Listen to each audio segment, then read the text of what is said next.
definitely be a reason why, because Doc loses to Ness. That's one thing that I know for sure. Doc loses to Ness hard. All right. But we got the Cloud coming out from Dyer. I know Dyer has been. I heard him say something on Twitter about how he should just switch to Cloud because. Yeah, we saw him switch back to Diddy Kong against who was he playing? It was it was against Texan.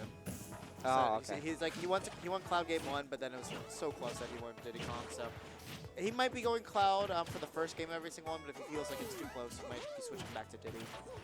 That's the thing. Cloud Fox is a hard matchup for Cloud, from what I've heard. I can imagine. Cloud Fox has a lot of options to deal with Cloud. Yeah, just mostly because he has that speed to get in. But the biggest issue that I always saw was that Cloud, if he just gets that up air on Fox as he Fox Vortex, then it's just like, you know, your Vortex turns to his. So you're going to be eating at least 100. Ooh, that was greedy. Yeah, it was. But, I mean, honestly, when you're ahead by this much. Yeah, you're chilling. All right, but. If E22 was ready to just back air him, then he would have been dead. Dyer's Cloud has always been a thing of wonder, you know, like he'll pull it out in some of the most random scenarios, and then you'll just like, be like, this looks like he's a Cloud main. You know what I mean? Yeah. Oh! He's alive. Yeah, I was gonna say, that should have killed. God. That would have killed pre-patch. Thank God they nerfed it. There's a lot of things that are kind of crazy pre-patch. Like that's one of them. Corrin actually would have had a kill confirm off for down tilt. If that up air was the strongest, oh yeah. Down tilt up air was actually kill confirm. See, I'm kind of sad about what they did to Corrin, to be honest, though. Like, I feel like all of the other adjustments were warranted, but making her so slow. Well, if you think about it, imagine if you had to play Corrin with speed. Yeah. And that up air was stronger still. So you okay, well, the stronger up air, I'm fine with being gone. Yeah. But the slow movement speed, she's one of the slowest. Yeah. It's so sad. But if you've been caught in like the Corrin Vortex at low percents now and think about it, it probably would have worked for a little bit higher percents without it. It would have been like, that would have been scary. Yeah, it definitely would have been. I feel like her slow movement speed is the only thing keeping her from being a top tier. Yeah, no. I feel like if she had like you know, average or faster movement speed, yeah, she would definitely be like top 10 for free. Yeah. As of now, she's already kind of, you know, debatable, like, you know, probably right outside that range. Yeah. I mean, especially with what we see MK Leo starting to do. Yeah, I mean, that's the big thing that Corrin needs. She just needed like a top player to really push her, because the thing is, like, they're good players, but like none of them in that upper echelon. Yeah, there's been like, we had Ryuga and I mean we had Cosmos, but like he can't really go out too much, unfortunately. But I'm gonna take that pretty solidly right there. Just walling him out with back airs. Not too much Mario can do about that. Definitely not. I feel like this is definitely a matchup that gives Mario a pretty rough time, just because that's pretty much Mario's only weakness is how small his attacks are. He's got such small range.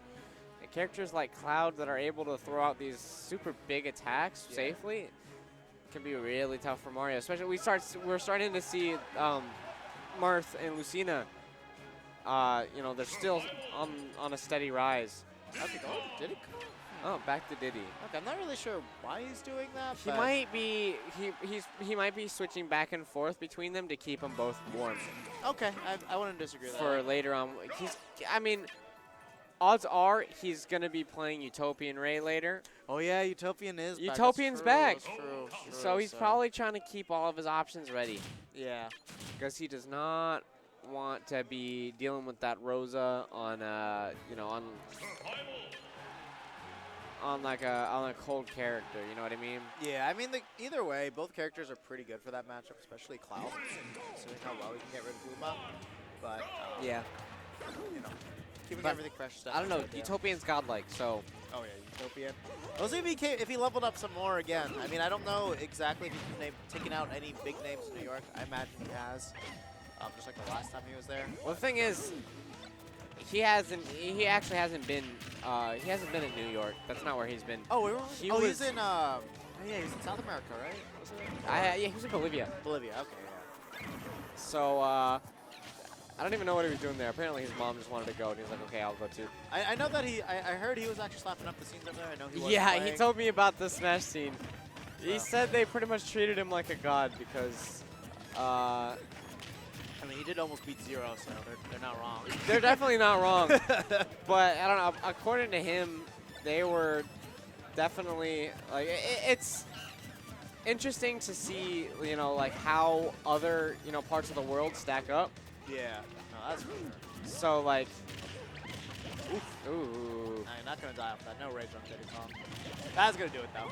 I think that's one thing that a lot of players take for granted is when you live in stacked regions like we do. Oh yeah, no, it's like You get such good practice, while other places are just like, it can be so hard to play against anyone that's good without playing Wi-Fi, which Wi-Fi, you know, Yeah, is Wi-Fi does definitely not the best option for improving. But oh, he went for that down tilt dare.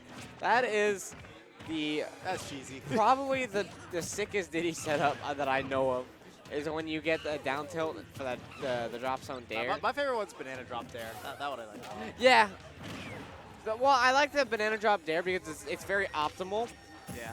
But the down tilt dare is like, it's so raw, you know what I mean? Like, you get the down tilt, That's a call and out too. like, you're just throwing it out, and if you get it and they're not ready for it, oh, it can feel so demoralizing at the same time. Ooh, I'm kind of surprised we didn't just see him like kind of just drop zone back there, try to knock him out. Yeah.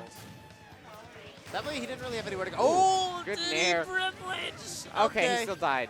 Thank God. Oh, no! Oh, no! What did he Diddy do? privilege still happened. Oh. Why? The barrels commanded him to the